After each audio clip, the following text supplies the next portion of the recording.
Hey everyone, welcome to Civil Index and this is Poojita. This is our 11th video of Indian Polity series. మన past దాంట్లో ఏం చూసాం, citizenship ఎలా వస్తుంది, the provisions which we mentioned in our constitution from article 5 to 11 అవి చూసాం కదా. So next మనం ఇప్పుడు సిటిజన్షిప్ యాక్ట్ ఆఫ్ 1955 చూద్దాం. సో దీని ప్రకారం ఏంటి, మనకి సిటిజన్షిప్ ఎలా వస్తుంది ఆర్ ఎలా మనం లాస్ అవుతామని ఇవి చెప్తాయి. సో ఎక్వజిషన్ ఆఫ్ సిటిజన్షిప్లో మనకి birth, descent, registration, naturalisation or incorporation of territory అని 5 థింగ్స్ ఉంటాయి. సో మీకు క్వశ్చన్ ఎలా అడుగుతారు, which of the following are the method to acquire the citizenship అంటారు. ఒక 3 కరెక్ట్ ఇచ్చి ఒక రాంగ్ ఇస్తారు. ఆర్ ఏబిసి ఇచ్చి లైక్ ఏలో బర్త్, బి అలా ఇచ్చి which of the following correct అంటారు. సో ఇవి డీటెయిల్గా డిస్కస్ చేద్దాం. ఫస్ట్ ఎక్వసిషన్ అంటే మనకి ఎలా వస్తుంది, బర్త్ బేస్ చేసుకొని. బర్త్ అంటే the person should Born here. So ఇందులో కూడా మనకి దే కీప్ ఆన్ ఎమర్నింగ్, వాళ్ళు సిటిజన్షిప్ యాక్ట్ని ఎమర్న్ చేసుకుంటూ వచ్చారు. సో మనం కొంచెం డిఫరెంట్ డేట్స్ చూస్తాం. అండ్ మీరు ఇదేనా బుక్లో చదివితే అంటే ఫస్ట్ టైం చదివితే ఫస్ట్ షూర్ కన్ఫ్యూజ్ అవుతాం. మనం ఎంత సింపుల్ అయితే అంత సింపుల్గా మాట్లాడుకోవడానికి ట్రై చేద్దాం.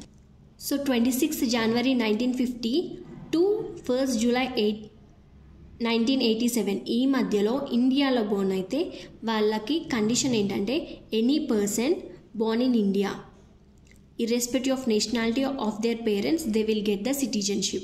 Okay, from 1st July 1987 to 3rd December 2004 ఈ మధ్యలో ఆ పర్సన్ ఇక్కడ పుట్టి ఉంటే either of their parents should be the citizen of India. అంటే వాళ్ళ ఫాదర్ కానీ మదర్ కానీ either of their parents should be the citizen of India. 3rd December 2004 to till now ఇప్పటి వరకు మనం అంటే ఈ డేట్ వరకు మనం ఏం చూస్తామంటే the person should born in India అంటే ఇక్కడ పుట్టు ఉంటే the both parents should be India. ఇద్దరు పేరెంట్స్ ఇండియన్ అయి ఉండాలి, ఇండియన్ సిటిజన్స్ అయి ఉండాలి.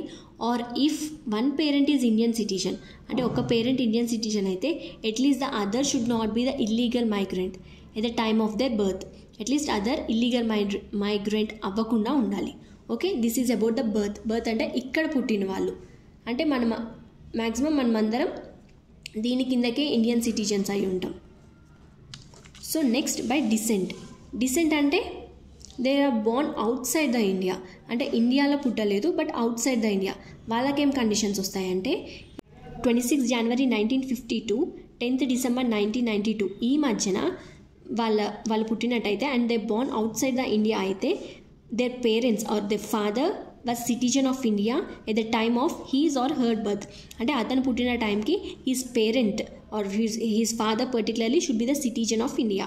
So 10th December 1992 to 3rd December 2004 ఈ మధ్యన వాళ్ళు అవుట్ సైడ్ ఇండియా పుట్టినట్టయితే either of his parents should be the citizen of India. అంటే వాళ్ళు పుట్టిన టైంకి either of their parents should be the citizen of India. So 3rd December 2004 to till now ఇప్పటి వరకు వాళ్ళు అవుట్ సైడ్ ద ఇండియా పుట్టుంటే వాళ్ళకి సిటిజన్షిప్ బై డిసెంట్ రాదు, but not be the citizen of India by descent అంటే వాళ్ళ father mother ఇక్కడ పుట్టినా కూడా వాళ్ళకి సిటిజన్షిప్ రాదు by descent. But unless he's birth is registered at Indian consulate with 1 year of the date of birth. వాళ్ళు పుట్టిన 1 year లోపు వాళ్ళు ఇండియన్ కాన్సులేట్ దగ్గర రిజిస్టర్ అయి ఉంటే వాళ్ళకి సిటిజన్షిప్ వస్తుంది. Okay, this is by descent అంటే అవుట్ సైడ్ ద ఇండియా పుట్టిన వాళ్ళకి. ఓకే, నెక్స్ట్ బై రిజిస్ట్రేషన్ ఎవరికి అప్లై అవుతుందంటే applies to the person at the Indian origin who currently holding citizenship of another country. అంటే వాళ్ళు ఇండియన్ ఆరిజినే but ఇప్పుడు currently they are holding another citizenship. But మనం అంటే అనదర్ సిటిజన్షిప్ ఉంటే మన ఇండియన్ సిటిజన్షిప్ ఇవ్వం కదా మనం. సో వాళ్ళకి ఇండియన్ సిటిజన్షిప్ రావాలి అంటే they should be ordinary resident to the India for a period of 7 years. So వీళ్ళు first of all person of Indian origin అంటే ఏంటి అంటే foreign citizens, but they should not be the following nations. వాళ్ళు Nepal, Pakistan, Afghanistan, Bangladesh, China, Iran, Bhutan and Sri Lanka ఈ places వాళ్ళు కాకుండా వేరే foreign citizens అయి ఉండాలి. అండ్ వాళ్ళు for a period of 7 years ఇక్కడ కంటిన్యూస్గా ఉండాలి. సో వాళ్ళు అలా కంటిన్యూస్గా ఉన్న తర్వాత మన ఇండియన్ సిటిజన్షిప్కి అప్లై చేసుకోవచ్చు. సో దీనికి రిజిస్ట్రేషన్కి ఎగ్జాంపుల్ ఎవరంటే సోనియా గాంధీ.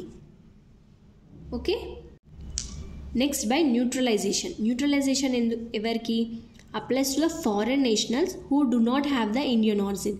ఇక్కడ మనకి రిజిస్ట్రేషన్కి ఇండియన్ ఆరిజిన్ ఉంది, సో వాళ్ళు రిజిస్ట్రేషన్ ద్వారా మన సిటిజన్షిప్ పొందొచ్చు. But here they are not the Indian origin. So వాళ్ళకి ఎలా వస్తుంది అంటే దే మస్ట్ రిసైడ్ 12 years కంటిన్యూస్గా 12 years ఉండాలి అండ్ 14 years నార్మల్లీ ఉండాలి. బట్ కంటిన్యూస్గా ఎటు వెళ్ళకుండా 12 years కంటిన్యూస్గా ఇక్కడ ఉండాలి. And must be person of good character and adequate knowledge of 1 language at least. అంటే మన 8th schedule ఆఫీషియల్ లాంగ్వేజెస్ ఉంటాయి కదా, మనకి ఆఫీషియల్ లాంగ్వేజెస్లో అట్లీస్ట్ ఒక్క లాంగ్వేజ్ మీద మంచి నాలెడ్జ్ ఉండాలి, మాట్లాడగలగాలి, అర్థం చేసుకోవాలి. ఓకేనా, దీని ద్వారా మనకి మదర్ తెరీసాకి మన ఇండియన్ సిటిజన్షిప్ న్యాచురలైజేషన్ ద్వారా వచ్చింది. Okay, or next one by incorporating any territory. So మన ఇండియాలో ఏదైనా టెరిటరీని మనం తీసుకుంటే వాళ్ళకి ఆటోమేటిక్గా మన ఇండియన్ సిటిజన్షిప్ వస్తుంది. సో ఫర్ ఎగ్జాంపుల్ మనం నిన్న మాట్లాడుకున్నాం, లైక్ 1947కి మనకి Goa it's not the part of India, Puducherry is not the part of India. But వాళ్ళకి మనం 1947 తర్వాత మనం ఎక్వైర్ చేసుకున్నాం కదా, సో వాళ్ళకి ఇండియన్ టెరిటరీలోకి వచ్చారు కాబట్టి వాళ్ళకి ఆటోమేటిక్గా సిటిజన్షిప్ వస్తుంది. సో వాళ్ళకి by parliament act, by an act of parliament provides Indian citizenship to the persons who are living in the acquired areas. So ఆ ఏరియాలో ఉన్న వాళ్ళకి by the parliament act they will get the citizenship. Okay, ఇది about how we acquire, మనకి citizenship ఎలా వస్తుంది అని. So ఒకసారి బ్రీఫ్గా చూద్దాం. చూడండి, ఒకసారి ఇప్పటి వరకు చెప్పింది బ్రీఫ్గా చెప్తాను. సో ఫస్ట్ థింగ్ ఏంటంటే బర్త్, అంటే ఇక్కడ పుట్టిన వాళ్ళకి అండ్ కండిషన్స్ అప్లై. సెకండ్ ఏంటి డిసెంట్, అంటే అవుట్ సైడ్ ఇండియా పుట్టిన వాళ్ళకి. So third thing by registration ఏంటి, the person should belong to PIO, అంటే person of Indian origin. So if person Indian origin కాకపోతే they have to get this our citizenship by naturalization. So వీటికి conditions ఉంటాయి చూడండి.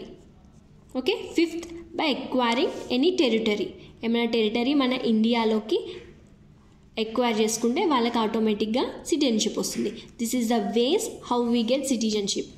So మనకి నార్మల్గా వచ్చింది బర్త్తోనే, అంటే మనం ఇక్కడ పుట్టాం కాబట్టి మన పేరెంట్స్ సిటిజన్స్ కాబట్టి మనకు కూడా ఆటోమేటిక్గా సిటిజన్షిప్ వస్తుంది.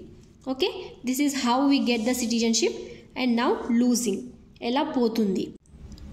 సో ఫస్ట్ వన్ ఏంటి బై రినౌన్సియేషన్, అంటే before acquiring foreign citizenship Indian voluntarily gives up Indian citizenship. అంటే మనకి ఏదన్నా వేరే కంట్రీ సిటిజన్షిప్ కావాలి అని వాంటెడ్లీ మనం ఇండియన్ సిటిజన్షిప్ గివ్ అప్ ఇచ్చేస్తే పోతుంది.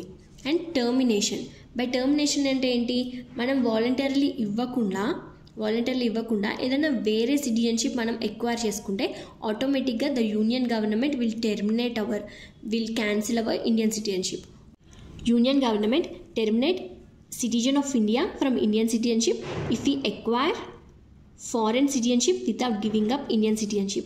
మనది వదలకుండా ఎవరైనా వేరే కంట్రీస్ సిటిజన్షిప్ పొందినట్లయితే ఆటోమేటిక్గా యూనియన్ గవర్నమెంట్ ఇండియన్ సిటిజన్షిప్ని క్యాన్సిల్ చేస్తుంది. నెక్స్ట్ థింగ్ బై డిప్రివేషన్, అంటే Indian citizenship the following conditions ఏదైనా చేసినట్టయితే మనకి సిటిజన్ పోతుంది. ఫస్ట్ వన్ ఏంటి, ఇఫ్ ఈ communicate enemy country during war టైంలో ఎవరైనా ఎనిమీ, అంటే మనకి వార్ అవుతున్న కంట్రీతో ఎవరైనా కమ్యూనికేట్ చేస్తే ఆటోమేటిక్గా మన ద్రోహం చేసినట్టే కదా, సో ఇండియన్ సిటిజన్షిప్ పోతుంది. If he acquires Indian citizenship by fake documents, అంటే ఇక్కడ పుట్టకపోయినా కూడా పుట్టినామని అట్లా ఏమైనా ఫేక్ డాక్యుమెంట్స్ పెడితే ఇండియన్ సిటిజన్షిప్ పోతుంది. And stays out side continuously for 7 years without proper reason లేకుండా 7 years కంటిన్యూస్గా ఏదైనా అవుట్ సైడ్ ఉంటే, ఇండియాలో కాకుండా అవుట్ సైడ్ ఉంటే, ప్రాపర్ రీజన్ లేకపోతే, అంటే మనం ఏదైనా వర్క్కి వెళ్తున్నామంటే ఇట్స్ ఓకే, బట్ ఏది ప్రాపర్ రీజన్ లేకుండా 7 years కంటిన్యూస్గా ఉంటే మన సిటిజన్షిప్ పోతుంది. And if any person punished by foreign court with 2 or more imprisonment, so 2 or more years జైల్లో ఉంటే వాళ్ళ ఫారెన్ జైల్లో ఉంటే వాళ్ళ ఇండియన్ సిటిజన్షిప్ పోతుంది. So this is the